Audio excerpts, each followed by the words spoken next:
প্রথমত, আমরা একসাথে মিলেমিশে আনন্দে ভরপুর একটি মুহূর্ত কাটিয়েছি।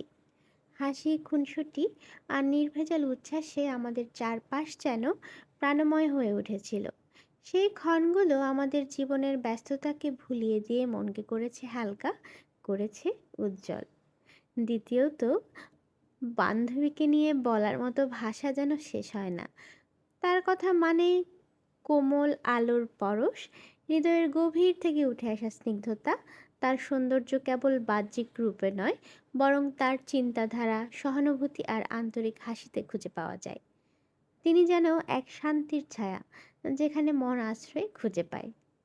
তৃতীয়ত, বন্ধুত্বের মহত্ব বয়স, সময় কিংবা অবস্থানের সীমারেখা মানে না। বন্ধুত্ব এক চিরন্তন সম্পর্ক, যা আত্মার সঙ্গে আত্মার এক অপূর্ব বন্ধনে গাঁথা। এখানে কোনো গণনা নেই, নেই কোনো শর্ত, আছে কেবল হৃদয়ের অকৃত্রিম টান।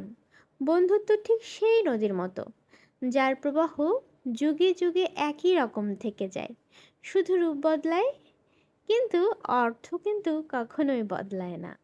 আমাদের একসাথে কাটানো সময়গুলো শুধু মুহূর্ত নয়, বরং স্মৃতির সোনালী খণ্ডচিত্র।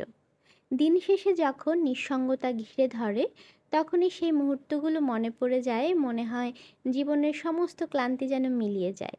বন্ধুত্বের সান্নিধ্যই জীবনের আসল উৎস।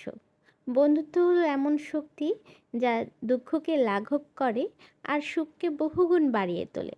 এটি এক অদৃশ্য আশ্রয়, যেখানে ভরসা পাওয়া যায়, যেখানে মন খুলে বলা যায়। বন্ধুত্ব হলো জীবনের সেই চিরসবুজ বৃক্ষ, যার শিকল ধরে গভীরে যায়, ততই তার ছায়া মেলে অনন্ত প্রশান্তি। বন্ধুত্ব মানুষের জীবনে এক মহামূল্যবান সম্পদ, যা অর্থে মাপে না, বরং হৃদয়ের আন্তরিকতায় পরিমাপ হয়। এটি এমন এক অমূল্য রত্ন, যা যত ভাগ করা যায় ততই উজ্জ্বল হয়ে ওঠে।